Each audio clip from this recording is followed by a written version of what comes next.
تقریباً آخری مجلس ہے۔ کل اس سلسلے کی نوزہ کٹرا میں ایک مجلس ہوگی جو نماز صبح کے فوراً بعد ہوگی۔ نماز صبح وہاں باجماعت ہوگی اور اس کے بعد 10 منٹ فضائل اور اس کے بعد 10-15 منٹ مسائل، مختصر سے مجلس ہوگی۔ آپ حضرات سے گزارش ہے کہ وقت کی پابندی کا لحاظ رکھتے ہوئے حاضر ہو جائیں۔ صلوات پڑھیں محمد۔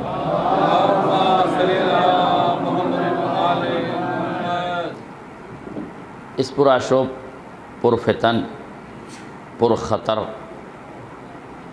ماحول میں ہماری ذمہ داریاں کیا ہیں، اس عنوان سے میں نے آپ کے سامنے ان مجالس میں کچھ معروضات حوالے کی ہیں۔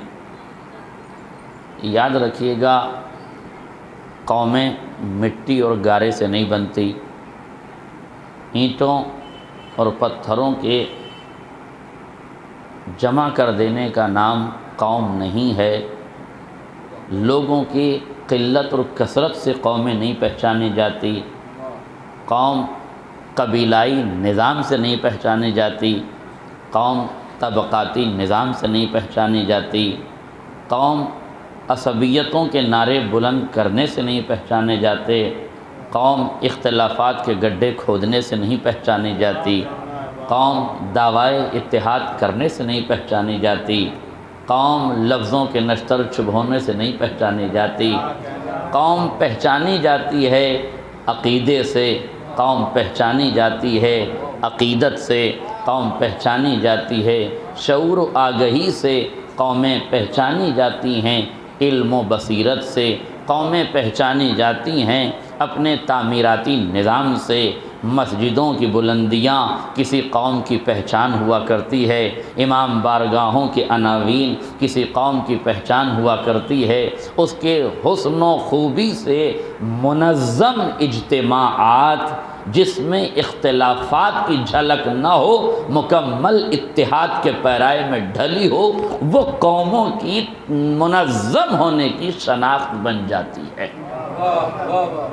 اگر آپ محسوس کریں تو قومیں پہچانی جاتی ہے ان کے شعور و ادراک سے، ان کی فہم و فراست سے، ان کے اعلیٰ نظریات سے، ان کی بلند و بالا سوچوں سے، ان کی وچار دھارا سے، ان کے پوائنٹ آف ویو سے، ان کے حسین نظریات سے، ان کے اخلاص عمل سے، ان کے حسن نیت سے، ان کے آپسی اتحاد سے، ان کے رشتوں کی آماجگاہ سے، ان کے وجود میں اکترت ہونے والی صداقتوں سے۔ قوم میں اگر جھوٹ پنپنے لگ جائے تو قوم کا وقار خطرے میں پڑ جائے گا۔ قوم اگر اختلافات کا شکار ہونے لگ جائے تو اس کا عروج زوال میں تبدیل ہو جائے گا۔ قوم کا دامن اگر علم سے بے بہرا ہو جائے تو جہالت کے اندھیرے میں یہ قوم اندھی تو ہو سکتی ہے، بابصیرت نہیں ہو سکتی۔ صفِ ہستی پر نہ جانے کتنی قوموں نے قدم رکھا، نہ جانے کتنے قبیلے آباد ہوئے، نہ جانے کتنی بستیاں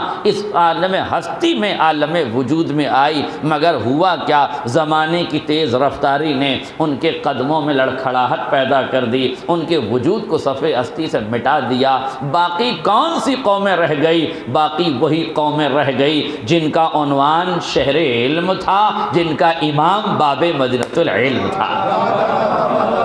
ایک صلوات پڑھ دے محمد۔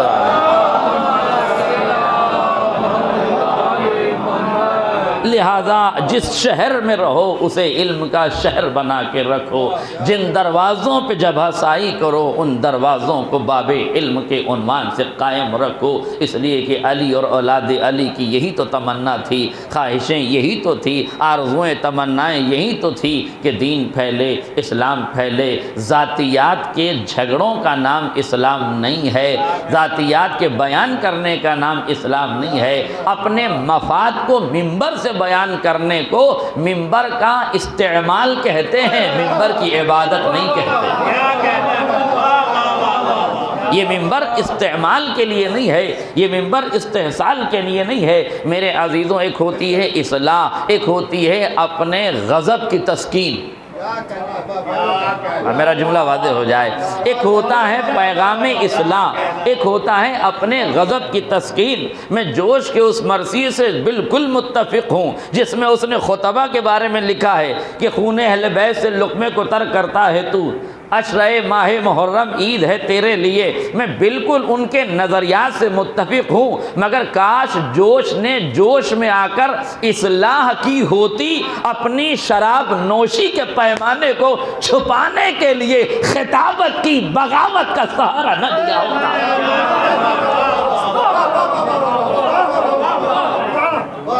ذکر اہل بیت کا سہارا نہ لیا ہوتا، خطابت کو نشتر چلانے کا سہارا نہ لیا ہوتا، جو یہ کہتا تھا بنا میں قوت و طاقت، یعنی اس کا نام ہی یہ تھا کہ میں رحمان سے شروع نہیں کرتا ہوں، رحیم سے شروع نہیں کرتا ہوں، اس کا عنوان تھا بنا میں قوت و طاقت۔ وہ عقل کی قوت کو مانتا تھا، لفظوں کی طاقت کو مانتا تھا، فکر کی بلندی کو مانتا تھا۔ یہ کہتا تھا کہ میں سورج غروب ہونے کے بعد پیتا ہوں، اس سے پہلے نہیں پیتا۔ یہ پینے اور پلانے کی شریعت اس کی اپنی تھی۔ واقعات گواہ ہیں، معاشقے گواہ ہیں، بد عملی گواہ ہے، بدتینتی گواہ ہے۔ میرے عزیزوں، مجھے اس مرثیے پہ اعتراض نہیں ہے، مگر یہ مرثیہ اگر اصلاح امت کے لیے ہوتا تو اچھا ہوتا، اپنے غضب کی تسکین کے لیے تھا، اس لیے برا تھا۔ ممبر یہ ہوا نا کہ جب وہ ممبر پہ مرثیے پڑھنے لگے تو خطبائے لکھنؤ نے ان کی مخالفت کی کہ شرابی کو ممبر پہ کیسے بٹھا دیا، شرابی کو ممبر پہ نہیں بیٹھنا چاہیے، قوت فکر ہے تو کیا ہوا، قوت عقل ہے تو کیا ہوا۔ بد عمل اگر ممبر پر آ کر اصلاح کی باتیں کرنے لگ جائیں تو یہ ممبر کا استعمال اور استحصال تو ہو سکتا ہے، ممبر کا حق ادا نہیں کیا جا سکتا۔ دعا کیجئے خدا کی بارگاہ میں کہ اگر ہم میں شوق اصلاح پیدا ہے تو اپنے نفس سے اس کا آغاز کر دیا جائے۔ ایک صلوات پڑھ دے محمد علیہ۔ قومیں پہچانی جاتی ہیں، اپنے قوموں کا عروج و زوال منحصر ہے تعلیم پر، تربیت پر۔ ان کی زبان نہیں ہوتی۔ اگر وہ مسلمان ہوتے ہیں تو ان کے دہن میں اسلام کی زبان ہوتی ہے، اگر وہ مسلمان ہے تو اس کا مغز نہیں ہے بلکہ اس کے مغز میں اسلام کے نظریات ہوتے ہیں۔ وہ چل رہا ہے تو وہ نہیں چل رہا ہے، اس کی چال میں اسلام کی چال دیکھی جاتی ہے۔ اس لیے ہر چال باز کو مسلمان بھی نہیں کہنا چاہیے۔ آج میرا جملہ واضح ہو جائے، اس لیے ہر چال باز کو مسلمان بھی نہیں سمجھنا چاہیے۔ اسلام جن کے ہاتھوں میں تھا، اسلام کو جنہوں نے پروان چڑھایا تھا، اسلام کو جو لے کر آئے تھے، جو پہنچانے والے تھے، انہوں نے سب کچھ برداشت کیا، صبر و ضبط کرتے رہے تاکہ اسلام دنیا تک پہنچایا جا سکے۔ قوموں کا عروج و زوال ان کے علم و ہنر سے وابستہ ہے۔ اس لیے غور کیجیے گا، آل محمد کے چاہنے والے شیعان آل محمد پر ہر دور میں ظلم ہوا، جبر ہوا، ستم ہوا، مگر انہوں نے جبر و ستم کے سائے میں گردنیں تو کٹائی ہیں، اپنا قلم جھکنے نہ دیا۔ زبان تو کٹائی ہے مگر سولی سے فضائل آل محمد بیان کرتے رہے۔ زبان کٹ گئی میسم کی، فضائل بیان ہوتے رہے۔ گردنیں کاٹ دی گئی مگر علم کے چشمے سے کائنات کو سیراب کرتے رہے۔ اگر آپ آل محمد کی تاریخ کے ساتھ شیعان آل محمد کی تاریخ دیکھیں گے تو ہمارے پاس علمی ادارے بھی رہے، علمی سوسائٹیاں بھی رہی، علمی مزاج بھی رہا، علمی نشستیں بھی رہی، علمی جلسے بھی رہے، علمی مجلسیں بھی رہی، علمی توانائی بھی رہی، علمی گفتگو بھی رہی۔ ہمارے سامنے پوری تاریخ موجود ہے۔ علی کے دور سے لے کر آج کے دور تک ہماری لائبریریاں جلائی گئی، ہمارے علماء کو قتل کیا گیا، ہماری مسجدوں میں دھماکے کیے گئے، ہماری محراب عبادت کو خون سے رنگین کی گئی۔ کل کوفے کی مسجد ہی میں نہیں، آج افغانستان کی مسجد میں بھی دھماکہ ہو رہا ہے، کل پشاور کی مسجد میں بھی دھماکہ ہوا ہے۔ یہ مسجدوں کے دھماکے، بڑھتے ہوئے ظلم ہمیں یہی بتا رہے ہیں کہ مولا نے کہا تھا فزتو برب الکعبہ، رب کعبہ کی قسم میں آج کامیاب ہو گیا۔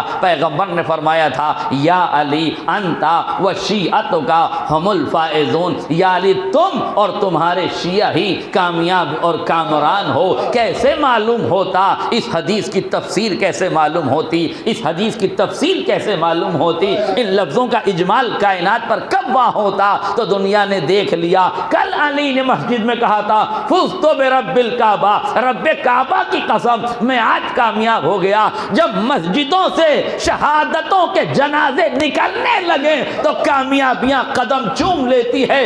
کل علی کامیاب ہوئے تھے، آج علی والے مسجدوں میں شہادتیں پا کے کامیاب ہوئے۔ کل علی کامیاب ہوئے تھے، اس لیے زیادہ سے زیادہ کوشش کیجئے مسجدوں کی آبرو برقرار رہے، سجدوں کا وقار برقرار رہے، الوہیت کا اعلان ہوتا رہے، تکبیر کی آوازیں چلتی رہیں، آپ پریشان نہ ہوں۔ اللہ اکبر کی صداؤں کو دبانے کے لیے بنی امیہ کی پوری قوت و طاقت لگ گئی تھی، مگر اذان کی آوازیں دبی نہیں تھی، تکبیر کی آوازیں دبی نہیں تھی، کلمہ لا الہ الا اللہ کو کبھی دبایا نہ جا سکا۔ قوتیں اپنا کام کر رہی ہیں، انہیں کرنے دو، طاقتیں اپنا کام کر رہی ہیں، انہیں کرنے دو، سیاستیں اپنا کام کر رہی ہیں، انہیں کرنے دو۔ تم خوش نصیب ہو کہ یہ اندھی سیاست اپنی قوم کے نوجوانوں کو فساد میں مبتلا کرے ہوئے ہے۔ تم خوش نصیب ہو اس ماحول کا فائدہ اٹھا کے جب لوگ فتنوں میں پڑے ہوئے ہوں تو تم علم کی گرہیں کھولنا شروع کر دو، تم کتابوں میں زندگی بسر کرنا شروع کر دو۔ جب لوگ تلواریں چلا رہے ہیں اور راتوں کو تلواروں پہ سیکل کرتے ہیں تو تم راتوں کو کرداروں پہ سیکل کرنا شروع کر دو، اس لیے کہ تم بھی دیکھو گے اور وہ بھی دیکھیں گے کہ تلواروں کے زخم مندمل ہو جاتے ہیں مگر کرداروں کی جیتی ہوئی جنگ کائنات پہ غالب آ جایا کرتے ہیں۔ اس لیے جہاں بد کرداریاں ہو رہی ہیں، جہاں تلواروں پہ سیکل ہو رہی ہے، جہاں تلواریں لے کے ننگا ناچ ناچا جا رہا ہے، اس قوم کو بھی متوجہ کرو کہ کہیں فساد کے پیرائے میں تمہارے بچوں کو جاہل تو نہیں رکھا جا رہا ہے، کہیں غربت کے آئینے میں تمہارے ضمیروں کو خریدا تو نہیں جا رہا ہے، کہیں فساد کی بیساکھی پہ چلا کے تمہارے قدموں کو لنگڑا اور لولا تو نہیں بنایا جا رہا ہے، کہیں تمہیں شراب پلا کر فکر کو کھینچ تو نہیں لیا جا رہا ہے، تدبر کی صلاحیت کا خاتمہ تو نہیں ہو رہا ہے۔ اور اگر لوگ شراب پی کر مست و مگن ہو رہے ہیں، چلم اور چرس کے نشے میں لوگ بےہودہ اور بے خیالی میں مبتلا ہیں، غفلت کا لوگ شکار ہیں، تو غفلت غافلوں کو مبارک ہو۔ تم تو اہل شعور ہو، تم تو اہل ادب ہو، تم تو اہل علم ہو، کوئی اور ہوں گے جن کے پاس دروازہ علم نہ ہوگا، تمہارے پاس تو ایک دروازہ نہیں، نبی نے 12 دری چھوڑی تھی تمہارے علم کا ایک دروازہ تو نہیں ہے نا، 12 دری چھوڑی تھی تمہارے لیے، تمہاری ذمہ داری تھی کسی ایک در سے وابستہ ہو جاؤ، کسی ایک دہلیز پہ جبہہ سائی کر لو تاکہ دنیا کو معلوم ہو جائے۔ یہی وہ وقت ہے میرے عزیزوں جب تمہیں علم میں آگے بڑھنا ہے، یہی وہ وقت ہے جب شب کی تاریکیوں میں فساد سے بچنا ہے، یہی وہ وقت ہے جب دن کے اجالوں میں حکمت کے سانچے میں قدم اٹھانا ہے، یہی وہ ٹرننگ پوائنٹ ہے جب دنیا تمہیں دبا رہی ہے، تم دبنے والی قوم نہیں ہو، کچلی جانے والی قوم نہیں ہو، تم نے تو زندگی بسر کی ہے۔ ہم نے آفتوں کی آندھیوں میں سانس لینا سیکھا ہے، ہم نے تیروں کے سائے میں سونا سیکھا ہے، ہم نے خنجروں کی فضاؤں میں سجدے کرنا سیکھا ہے، ہم نے بھوک اور پیاس الاتش کی صداؤں میں بھی لب پہ شکر خدا ہے معبود کی بارگاہ میں شکوہ نہیں کیا ہے۔ ہم جتنی مصیبتوں سے گزر کے آئے ہیں اتنی مصیبتوں سے کوئی قوم گزرتی تو مر کے ختم ہو جاتی، مگر ہم نے مصیبتوں کے سارے طوفانوں کو ختم کر دیا ہے۔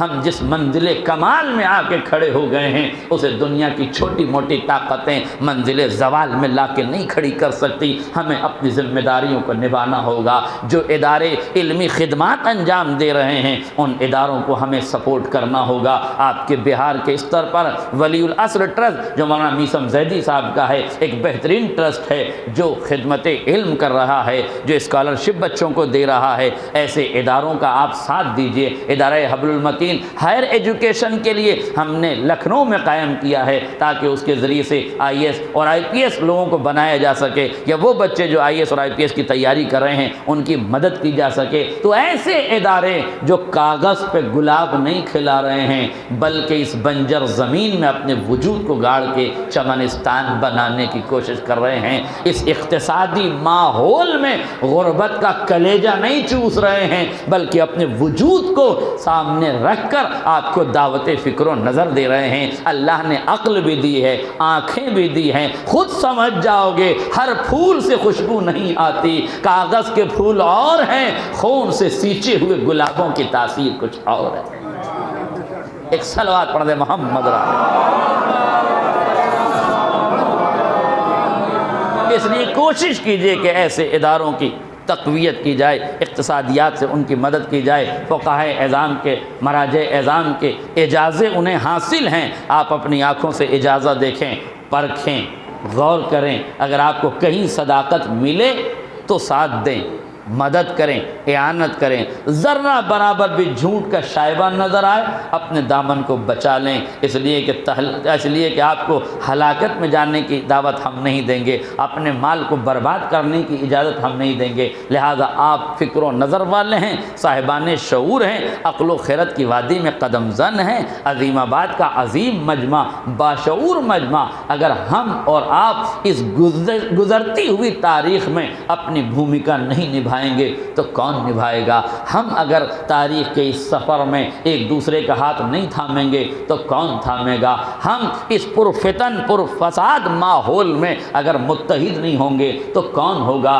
ضرورت ہے ظاہری رشتوں کی، ظاہری لڑائیوں کو ختم کرنے کی، آپسی لڑائیوں کو ختم کرنے کا وقت ہے کہ آپسی نفرتوں کا خاتمہ کیا جائے، وقت ہے کہ آپس کی لڑائیوں کا خاتمہ کیا جائے۔ یہ ضروری ہے، اس لیے کہ اگر تم نے اپنے جھگڑے نہ مٹائے تو تمہیں مٹانے کے لیے دنیا تیار بیٹھی ہے۔ میرے عزیزوں، میں ذرا سا سکے کا دوسرا رخ دیکھنا چاہتا ہوں اور دکھانا چاہتا ہوں۔ مجھے کچھ مسائل پر میری نظر دوسری ہے اور نظریہ اور میری رائے کچھ دوسری ہے، ہو سکتا ہے وہ رائے آپ کو پسند نہ ہو سکتا ہے وہ اہل شعور کو پسند نہ آئے، مگر میری مجبوری ہے کہ میں بات کو اس ڈھنگ سے کہنا چاہتا ہوں۔ جب مسجد کا قضیہ آئے گا اور 3 جج بیٹھے ہوں گے تو آپ ایمان سے بتائیے کہ یہ جج جب فیصلہ کرنے لگیں گے تو مسجد کی طرف کون جائے گا؟ جب اس پورے مجمع میں 3 جج بیٹھے ہوں اور 2 جج کا تعلق نہ اسلام سے ہو، نہ مسجد سے ہو، نہ ایمان سے ہو، تو فیصلہ مسجد کے حق میں آئے گا یا مسجد کے خلاف آئے گا؟ میرے عزیزوں، مجھے مسجد کے خلاف ہونے والے فیصلے پر اعتراض ہے، مگر میں آپ سے پوچھ رہا ہوں کہ آپ نے اپنے 2 جج وہاں کیوں نہیں بٹھائے کہ فیصلہ آپ کے حق میں آتا؟ آپ نے اپنے جج کیوں نہیں بٹھائے کہ فیصلہ آپ کے حق میں آتا؟ اگر کہیں فساد ہو رہا ہے تو شیعان آل محمد کا آفیسر وہاں کیوں نہیں بیٹھا ہے کہ جو فساد سے روک سکے؟ اگر کہیں ظلم ہو رہا ہے تو ظلم کو روکنے والی اس شیعہ قوم کے ذمہ داران افراد نے اپنے بچوں کو تعلیم و تربیت کیوں نہیں دی کہ وہ اس ظلم سے لوگوں کو بچا لیتا؟ آپ نے اچھے انجینئر کیوں نہیں بنائے کہ جو ایسے پل بنائے گئے جس سے انسانیت دب کے مر رہی ہے؟ ان انجینئروں کو کوسنے سے کمال حاصل نہیں ہوتا، ان کرپشن کے ماحول میں اچھے افراد تیار کرنے سے اصلاح ہوتی ہے۔ ہم حجاب پہ چیخ رہے ہیں، حجاب پہ آج واویلا مچا ہوا ہے پورے ہندوستان میں، حجاب کے مسئلے پر بڑی سیاسی سرگرمیاں ہو رہی ہیں۔ میں آپ سے پوچھ رہا ہوں، حجاب کا مسئلہ اگر ہائی کورٹ میں گیا تو آپ کو یہ دیکھیے کہ وکیل لڑ رہا ہے تو وکیل کا مذہب کیا ہے، کون لڑ رہا ہے؟ اب اگر جج یہ کہہ رہا ہے کہ کہیں بھی قرآن میں حجاب کا حکم نہیں پایا جاتا، آپ ایمان سے بتائیے جسے قرآن کی قاف کا علم نہ ہو، اسلام کے الف کو نہیں جانتا ہو، جو مسلمان کی میم سے واقف نہ ہو، اسے آیات ربانی کی تفسیر معلوم ہوگی، اسے آیات ربانی کا جمال و کمال معلوم ہوگا؟ تو جب جہالتوں کی بنیاد پر فیصلے کیے جائیں گے تو فیصلے عقل کے ہاتھ میں نہیں آتے، نقل کے ہاتھ میں چلے جاتے ہیں۔ اور جب سماج نقل کے دائرے میں اتنی محدود ہو جائے کہ عقل کا گلا گھونٹنے لگ جائے، اب حجاب پر آپ فیصلے پہ چیخ رہے ہیں، آپ چیختے رہیے، آپ چلاتے رہیے، غلطی اس کی قوم کی نہیں ہے کہ جو قوم دبائی جا رہی ہے۔ میرے عزیزوں، کل لوگوں نے چڈیاں پہن کے ترقی کر لی ہے، مگر افسوس ہے شلوار پہننے والے لوگ آج بھی شرمندگی کا چہرہ چھپائے ہوئے بیٹھے ہوئے ہیں۔ یہ کیوں؟ اس لیے کہ جس زمانے میں لوگ ترقی کر رہے تھے، اس زمانے میں یہاں کے لوگ، یہاں کے مسلمان چائے کی چسکیاں لے کر ہوٹلوں پر عقیدوں کی گلکاریاں کھلائی جا رہی تھی، عقیدوں کے مسائل ہوٹلوں میں طے ہو رہے تھے۔ جب مرجعیت کے فتوے بازاروں میں بازاری لوگ طے کرنے لگیں گے تو پھر ملنگیت کو موقع ملے گا، مرجعیت کو مجروح کیا جائے گا۔ جب جاہل عالم کے خلاف لب کشائی پہ آمادہ ہو جائے گا تو سماج ٹکڑوں میں بدل جائے گا، سماج ٹکڑوں میں چلا جائے گا، پس طرف چلے جائیں گے، پستی میں چلے جائیں گے۔ اس لیے ضروری ہے علم کے اجالے قائم کیجئے، فکر و نظر کے چراغ روشن کیجئے۔ اس دنیا سے لڑنے کے لیے ہتھیاروں کی ضرورت نہیں ہے، تلواروں کی ضرورت نہیں ہے، کردار کی ضرورت ہے، عقل کی ضرورت ہے، فکر و نظر کی ضرورت ہے، عمل حسنہ کی ضرورت ہے، اچھی باتوں کی ضرورت ہے۔ بد اخلاقی سے اسلام نہیں پھیلایا جاتا، اخلاق حسنہ سے اسلام پھیلایا جاتا ہے۔ نبی کی سیرت دیکھو، معصومین کی سیرت دیکھو، اماموں کی سیرت دیکھو، معصومین کی سیرت دیکھو۔ ان کی سیرت کو خالی دیکھنا ہی کمال نہیں ہے، اس سیرت کو دیکھ کر اس پر عمل کرنا کمال ہے۔ اگر بات حجاب کی آ گئی ہے اور لوگ ہم سے پوچھتے ہیں کہ حجاب کیا ہے، تو ہم آپ کو بتاتے ہیں حجاب اسلامی حکم سے پہلے انسانی حکم ہے۔ حجاب اسلامی حکم سے پہلے ہندوستانی تہذیب ہے۔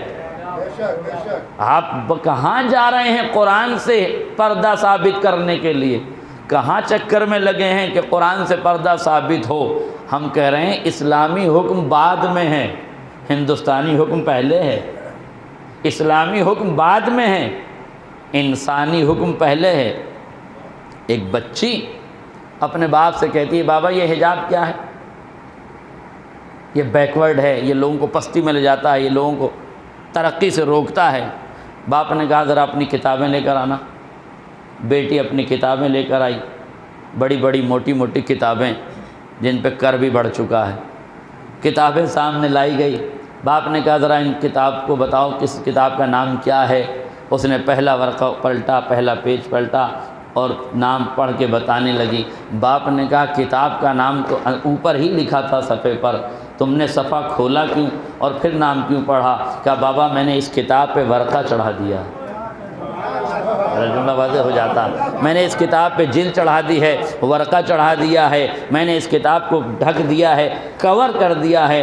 باپ نے پوچھا بیٹا اچھی خاصی کتاب ہے، مضبوط کتاب ہے، اس پہ کور ڈھکنے کی کیا ضرورت تھی؟ اس پہ حجاب ڈالنے کی کیا ضرورت تھی؟ اس پہ ورقہ چڑھانے کی کیا ضرورت تھی؟ اس نے کہا بابا میں نہیں چاہتی کہ میری کتاب گندی ہو جائے۔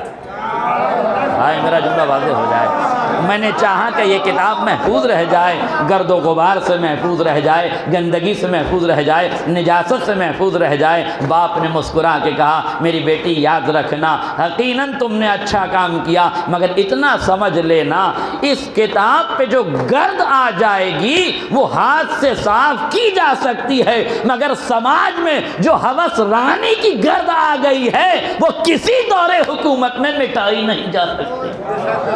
ایک صلوات پڑھ دیں محمد اور آل محمد۔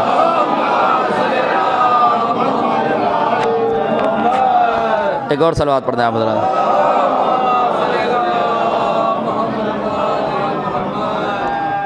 کتاب کی گرد و غبار کو صاف کیا جا سکتا ہے مگر ہوس کی گرد و غبار کو صاف نہیں کیا جا سکتا۔ اور شاید اسی لیے کسی نے بہت خوبصورت جملہ لکھا تھا کہ اپنی بچیوں کو ابھی سے حجاب کا عادی بناؤ۔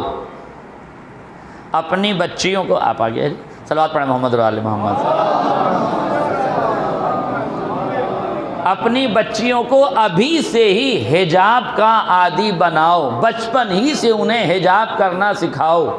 توجہ کیجیے گا، اپنی بچیوں کو ابھی سے ہی بچپن ہی سے حجاب کرنا سکھاؤ، اس لیے کہ ملک عزیز میں شادی کے وقت عمر پوچھی جاتی ہے، ہوس رانی کے وقت عمر نہیں دیکھی جاتی۔ توجہ کیا آپ نے؟ ہوس رانی کے وقت عمر نہیں دیکھی جاتی، اس لیے اس بات کا خیال رکھو ابھی سے حجاب کے عادی بنا دو۔ میرے عزیزوں کیوں حجاب کا عادی بنایا جا رہا ہے؟ کہ بچپن سے حجاب کا عادی بناؤ۔ امریکہ نے سازش رچی، ایک باربی ڈال بنائی، اس ڈال بنا کے ایران کے سماج میں اسے رائج کیا، کیوں؟ تاکہ ایران میں بے حجابی پیدا ہو جائے، لوڑتے بچے اتار دیں اپنے چہرے سے نقاب، اتار دیں اپنے چہرے سے حجاب، لہذا باربی ڈول بنائی گئی، پورا ننگا سیٹ اپ تیار کیا گیا۔ مگر چونکہ ایران میں عوام کے وجود میں دینداری پنپ رہی ہے، مرجعیت کے سائے میں پل رہی ہے، تو اتنا عقل و شعور تھا کہ غیر سازش کیا کر رہا ہے، غیر کوئی سازش کا جواب دینے کے لیے گھروں میں عورتوں نے یہ طے کرنا شروع کیا کہ جب نماز پڑھنے لگیں چادر اٹھائی، خود نماز کے لیے آئی، جب ماں نے چادر اٹھائی تو چھوٹی سی بچی نے بھی چادر اٹھائی، جو بچی نے چادر اٹھائی تو ماں نے دیکھا کہ اس نے ایک گڑیا اٹھائی اور گڑیا کے سر پر بھی ایک کپڑا باندھ دیا۔ بیٹی نے پوچھا، ماں نے پوچھا بیٹی سے، بیٹی یہ کیا کیا؟ کہا آپ نے مجھے تربیت دی، میرے چہرے پہ نقاب لگائی، مجھے حجاب سکھایا، میں نے چاہا کہ میں اپنی گڑیا کو باحجاب بنا دوں۔ یہ واقعہ پہنچایا ایران میں، معلوم ہوا، علماء تک واقعات کی خبر ہوئی، تہذیب و تربیت معلوم ہوئی۔ اب ایران نے ایک گڑیا بنائی جس کا نام مریم رکھا، اسے حجاب میں کورڈ کیا اور اس کو امریکہ کی طرف روانہ کیا۔ اب جیسے ہی یہ گڑیا امریکہ میں پہنچی، ننگے سماج کو حجاب کی عظمت سمجھ میں آنے لگی۔ آج میرا جملہ واضح ہو جائے، ننگے سماج کو سمجھ میں آنے لگی کہ یہ کیا ہے۔ کہا ڈول کا نام کیا ہے؟ کہا مریم ہے۔ جس سماج میں عیسائیوں کی اکثریت تھی اس نے مریم نامی ڈول کو فوراً ایکسیپٹ کیا۔ جیسے ہی اس نے گھر میں رکھا، دیکھا یہ تو باحجاب ہے، اب اپنی بچیوں کو بتایا یہ مریم کی تصویر ہے، یہ مریم کی صورت ہے، تم نے ہمارے ملک میں بے حجابی بھیجی تھی، ہم نے تمہارے ملک میں حجاب بھیجا ہے، اب فیصلہ تم کرو، فطرتیں کس کی جیتیں گی؟ تمہاری سازشیں جیتیں گی یا ہماری حکمتیں کامیاب؟ ایک صلوات پڑھ دے محمد رسول۔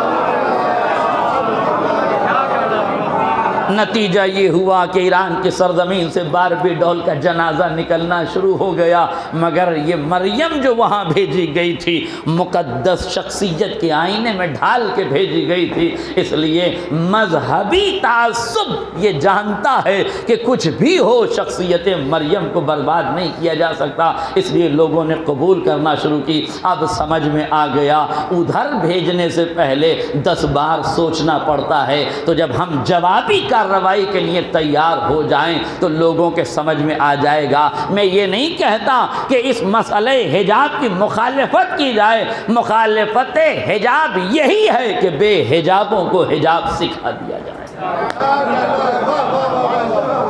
اس کا جواب یہی ہے کہ دنیا تمہیں حجاب پہننے پہ پابندی لگا رہی ہے، تو اب تم اپنی بچیوں کو حجاب پہنانا شروع کر دو، تم اپنی بچیوں کو حجاب میں کور کرنا شروع کر دو، تم اپنی بچیوں کو حجاب پہنانا شروع کر دو، تب لوگوں کے سمجھ میں آئے گا۔ مخالفت یہ نہیں ہے کہ مسجد گرا دی جاتی ہے، مخالفت کا جواب یہ ہے کہ تم مسجدوں کو ویران نہ چھوڑو کہ لوگوں کو ڈھانے کا موقع مل جائے، تم مسجدوں میں آبادی کر دو، تم مسجدوں میں نمازیں شروع کر دو۔ یہی تو ہو رہا ہے کہ دشمن مسجد میں حملہ کر کے ناکام ہو رہا ہے، اس لیے کہ وہ مسجد تو دیکھ رہا ہے مگر مارنے کے بعد بھی خالی نہیں پا رہا۔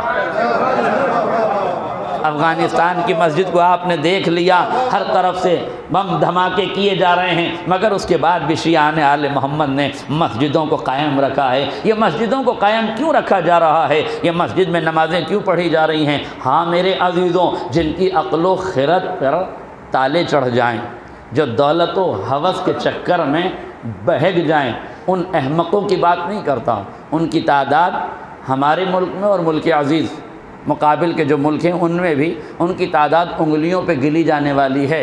یہ جسے آپ پلنگیت اور ملنگیت سمجھتے ہیں، جن کے آقاؤں کا یہ فرمان ہے کہ ہم مسجد میں نہیں جائیں گے اس لیے کہ علی کا قاتل مسجد میں گیا تھا۔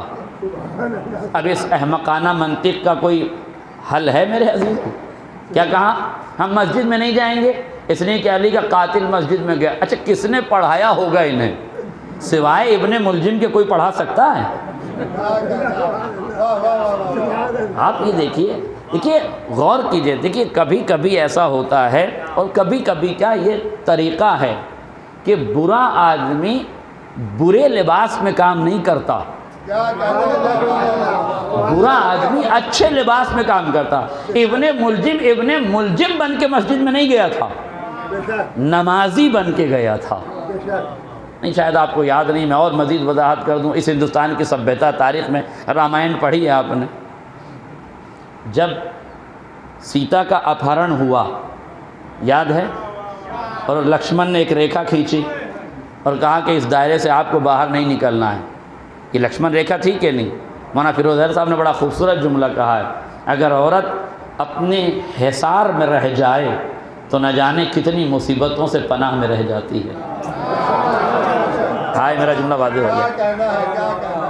عظمتوں والی خواتین بھی اگر حصار سے لمحے بھر کے لیے باہر نکل جائیں، خواہ وہ عمل خیر کے ارادے ہی سے کیوں نہ نکلے، مگر شر کا نشتر تیار رہتا ہے ایسے مقام پر حملہ کرنے کے لیے۔ آیا کہ نہیں؟ اب آپ مجھے یہ بتائیں کہ راون کس لباس میں آیا تھا؟ آپ ہی بولیں تو زیادہ بہتر ہے۔ تو راون کے لباس میں کیوں نہیں آیا؟ اس لیے کہ راون کو بھی معلوم ہے کہ برا کام اچھے لباس میں کیا جاتا ہے، تو ہر اچھا لباس پہننے والا اچھا نہیں ہوتا۔ ہر اچھا لباس پہننے والا ضروری نہیں کہ اچھا بھی ہو، یہ دیکھو کہ اچھے لباس کے ساتھ اچھا کردار بھی ہے کہ نہیں۔ آج میرا جملہ واضح ہو جائے، غور کیا آپ نے؟ میں یہی کہتا ہوں ان لوگوں سے کہ جو یہ کہتے ہیں کہ مسجد میں نہ جاؤ، میں ان سے کہتا ہوں بالکل تم تو نہ جاؤ، اس لیے کہ جس کا ارادہ ابن ملجم جیسا ہو وہ وہاں جا کے ابن مجرم ہی بن سکتا ہے۔ اس لیے جو لوگ قتل کے ارادے سے مسجد میں جانا چاہتے ہیں وہ بالکل نہ جایا کریں، اور جو لوگ یہ کہتے ہیں کہ علی کی قتل گاہ پہ نہیں جانا چاہیے تو مجھے لگتا ہے انہیں کربلا بھی نہیں جانا چاہیے۔